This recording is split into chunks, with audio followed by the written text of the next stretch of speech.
بسم اللہ الرحمن الرحیم۔ السلام علیکم ناظرین۔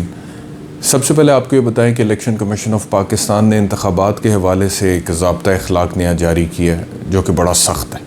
میں وہ دیکھ رہا تھا اور میں حیران ہو رہا تھا کہ کسی بھی جمہوریت میں جب انتخابات ہوتے ہیں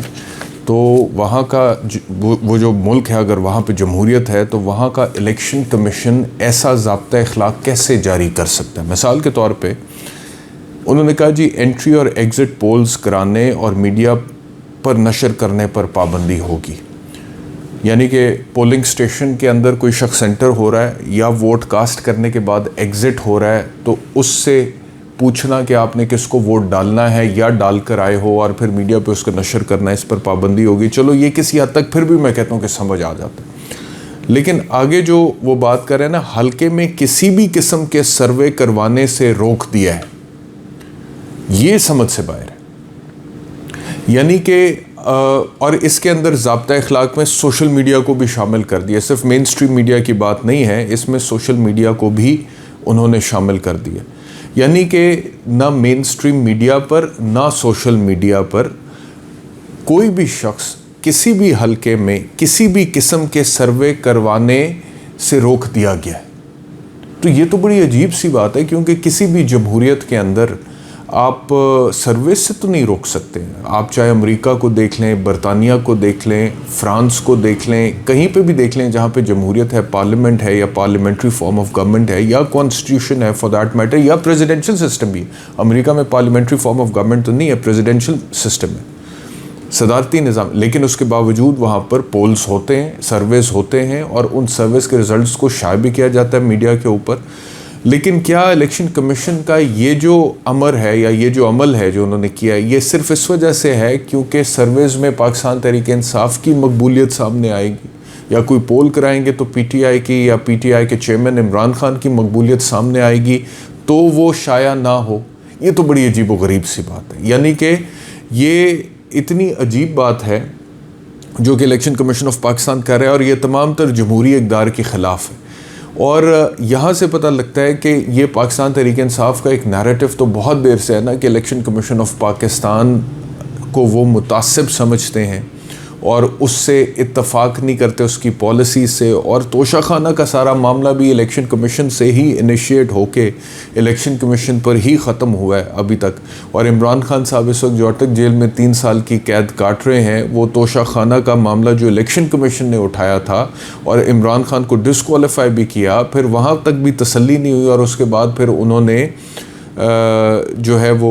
بھیج دیا فوجداری عدالت کو، ایڈیشنل سیشن جج حمایت دلاور کو، اور اس نے بھی فیصلہ سنایا، اور اس کے بعد وہ جیل کاٹ رہے ہیں۔ تو یہ سارا جو معاملہ ہے، اس میں الیکشن کمیشن آف پاکستان کی جو رول ہے یا ان کی جو انوالومنٹ ہے وہ بالکل عیاں ہے۔ تو یہ تو آلریڈی بات سامنے تھی پاکستان تحریک انصاف کی طرف سے کہ الیکشن کمیشن آف پاکستان جو ہے وہ غیر جانبدار نہیں ہے، اور جو پنجاب میں کے پی کے میں بھی انتخابات ہونے تھے اس میں بھی انہوں نے غیر جانبداری نہیں دکھائی، پوری کوشش کے باوجود سپریم کورٹ کی انہوں نے انتخابات نہیں ہونے دیے، نہ کروائے، نہ پنجاب میں نہ کے پی کے میں۔ اب اس لیے کہ پاکستان تحریک انصاف باوجود اس کے کہ پی ٹی آئی کے اندر بہت ٹوٹ پھوٹ ہوئی ہے، باوجود اس کے کہ چیئرمین پی ٹی آئی جیل میں ہے، باوجود اس کے کہ وہ ڈائریکٹلی اپنے ورکر کے ساتھ کمیونیکیٹ نہیں کر سکتے، باوجود اس کے کہ وہ ڈائریکٹلی کوئی جلسہ جلوس کسی قسم کی کوئی ریلی نہیں نکال سکتے، ان کا تو رابطہ ہی کوئی نہیں ہے، باوجود اس کے کہ جو جیل میں سی کلاس فیسلٹیز ان کو دی گئی ہیں اس میں میرا نہیں خیال کہ ان تک باہر کی up to date current affairs کی انفارمیشن پہنچتی ہے۔ ابھی تک تو یہ بھی خبر تھی کہ جو قرآن پاک کا انگریزی میں ترجمہ انہوں نے مطالبہ کیا تھا ان کو دیا جائے، وہ ہائی کورٹ کے حکم کے باوجود ابھی تک ان کو نہیں دیا گیا۔ تو کرنٹ افیئرز یا پالیٹکس یا کیا ہو رہا ہے باہر، اس حوالے سے تو ان تک سرٹنلی خبر نہیں پہنچتی ہوگی۔ اور یہ بھی خبر سامنے آئی تھی کہ ان سے بہت دور ہیں باقی قیدی، اور کوئی جو جیل کا عملہ ہے وہ بھی زیادہ قریب نہیں ہوتا، تو وہ تنہا ہوتے ہیں، اکیلے ہوتے ہیں سولیٹری کنفائنمنٹ میں عمران خان صاحب۔ تو باوجود اس کے کہ وہ سولیٹری کنفائنمنٹ میں ہیں، اس کے باوجود کیا پاکستان تحریک انصاف کی جو مقبولیت ہے الیکشن کمیشن آف پاکستان اس سے اس حد تک کنسرنڈ ہے کہ انہوں نے سروے پہ پابندی لگا دی؟ اور نہ صرف یہ کہ مین سٹریم میڈیا بلکہ سوشل میڈیا کو بھی اس کے اندر شامل کر دیے۔ اور وہ کہتے ہیں جی کہ آپ نہ تو کوئی حلقے میں سروے کریں گے نہ اس کو میڈیا پہ نشر کریں گے، اور آگے وہ کہتے ہیں ووٹر کی رائے متاثر ہونے سے بچانے کے لیے انتخابی ضابطۂ اخلاق کا دائرہ بڑھا دیا ہے، اور میڈیا چینلز کو پولنگ ختم ہونے کے 1 گھنٹے بعد نتائج نشر کرنے کی ہدایت کی جاتی ہے۔ یہ آخری چیز ٹھیک ہے کہ ٹھیک ہے نتائج ہوتے ہیں تو 1 گھنٹے بعد آپ ان کو نشر کریں تاکہ وہ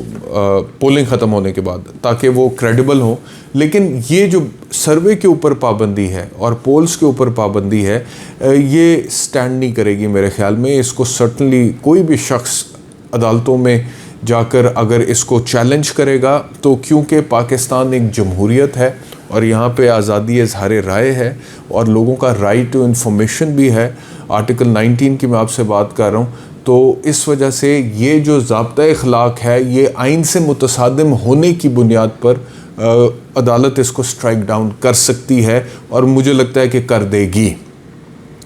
لیکن انتظار اس بات کا ہے کہ یہ چیلنج ہو اور کوئی لے کر اس کو عدالت میں جائے۔ تو یہ ایک تو یہ خبر ہے۔ دوسرا، میں دوپہر کو جب ویلاگ کر رہا تھا تو میں نے آپ کو بتایا تھا کہ چیئرمین پی ٹی آئی عمران خان جو ہیں ان کی 3 قبل از گرفتاری ضمانتیں جو انسداد دہشت گردی کی عدالت اسلام آباد میں لگی تھی وہ خارج ہو چکی ہیں، اور 6 اور مقدمات جو ہیں اس پہ فیصلہ محفوظ ہو چکا ہے ایک دوسری کورٹ میں، جہاں پر آج بشرا بیگم بھی پیش ہوئی تھیں۔ تو بشرا صاحبہ کی تو ضمانت میں توسیع ہو گئی تھی 6 ستمبر تک، اور عمران خان صاحب کی عدم حاضری پر انہوں نے فیصلہ محفوظ کر لیا تھا۔ عمران خان کے وکلاء کی استدعا یہ تھی کہ آپ ضمانت میں توسیع کر دیں، کیونکہ آپ کو پتہ ہے وہ نہیں آ سکتے کیونکہ وہ اٹک جیل میں قید ہیں، تو یا آپ اتھارٹیز کو حکم دیں کہ ان کو عدالت میں پیش کیا جائے، لیکن دونوں باتوں میں سے عدالت نے کوئی بھی بات نہیں مانی اور 6 اور ضمانتیں عمران خان کی خارج کر دی ہیں، جس کے بعد آج خارج ہونے والی ضمانتوں کی تعداد جو ہے وہ 9 ہے، اور اس سے پہلے 7 ہو چکی ہیں، تو 16 وہ ہو گئی، ایک اور وہ اس میں جو القادر ٹرسٹ کیس ہے اس میں خارج ہو چکی ہے، تو کل ملا کے 17-18 کیسز جو ہیں اس میں یہ حکومت کامیابی سے جو حکومت تو خیر اب کچھ دن ہوئے ختم ہو گئی، 1-2 دن ہوئے، اب یہ کیئر ٹیکر سیٹ اپ ہے، اس میں بھی مطلب کہ ہو وہی رہا ہے جو پچھلے دور حکومت میں ہوا تھا، اور ضمانتیں جو ہیں وہ خارج ہو گئی ہیں، اور عمران خان صاحب کی گرفتاری ان 18 یا 17 کیسز میں کسی بھی وقت وہ اپنی منشا اور اپنی ثوابدید کے مطابق ڈال سکتے ہیں۔ تو یہ ایک خبر آپ کے سامنے دینی تھی، اور یہ جو اس سے پہلے میں الیکشن کی بات کر رہا تھا، الیکشن کمیشن آف پاکستان کی بات کر رہا تھا، اس میں نے نون لیگ والوں سے بھی پوچھا ہے اور پیپلز پارٹی والوں سے بھی پوچھا ہے، اور وہ بھی کہتے ہیں کہ یہ ہماری سمجھ میں نہیں آتی ہے پابندی سروے والی، یہ پابندی بالکل نامناسب ہے اور یہ نہیں ہونی چاہیے۔ اچھا، اب ایک اور خبر جو میں آپ سے شیئر کروں وہ میاں نواز شریف کی واپسی کے حوالے سے ہے۔ دیکھیں، میاں صاحب کی واپسی کو لے کر پی ایم ایل این والوں نے بہت سٹیٹمنٹس دیے۔ سب سے پہلا بیانیہ تو یہ تھا کہ طبیعت ٹھیک نہیں ہے، ڈاکٹرز اجازت نہیں دے رہے، جب اجازت دیں گے تو میاں نواز شریف واپس آ جائیں۔ اس کے بعد دوسرا بیانیہ آیا کہ انصاف کی گارنٹی دیں ہمیں، اگر آپ دیتے ہیں تو میں کل ہی میاں صاحب کو لے کر آتی ہوں، مریم نواز کا سٹیٹمنٹ۔ اس کے بعد پی ایم ایل این کے دیگر رہنماؤں نے بھی یہ دونوں بیانیے وقتاً فوقتاً گاہے بگاہے دیتے رہے۔ اب میاں صاحب کے بھائی کی حکومت آئی، 16 مہینے وہ وزارت عظمیٰ پر بیٹھ کر حکمرانی بھی کر گئے،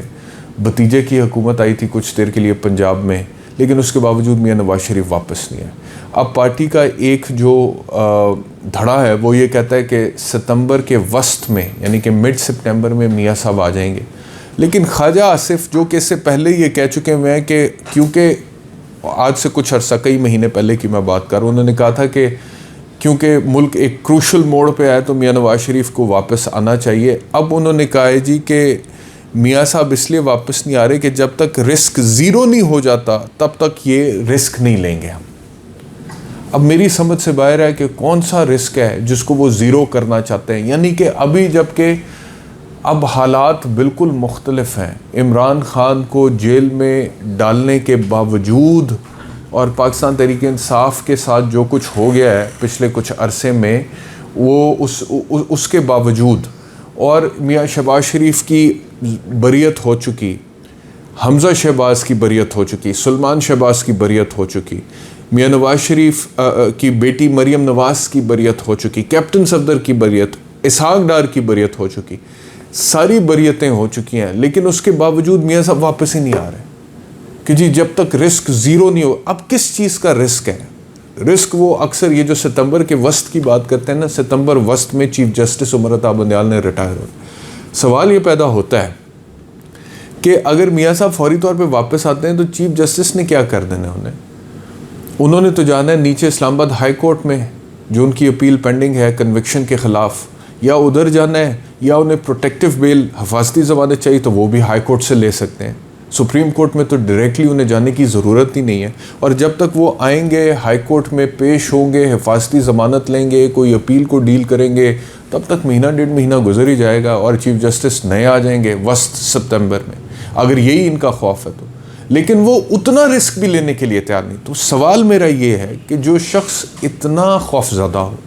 کہ اتنا سا رسک لینے کے لیے بھی تیار نہ ہو، میری تو سمجھ سے باہر ہے کہ اس کو پھر آپ تا حیات قائد کیسے مانتے ہیں، پارٹی لیڈر کیسے مانتے ہیں، اور اس سے کیسے امید کرتے ہیں کہ وہ مشکل حالات میں ان چیلنجز کا مقابلہ کر کے پاکستان کو موجودہ بحران سے، چاہے وہ سیاسی ہے، معاشی ہے، سماجی ہے، نکال سکے گا۔ کیسے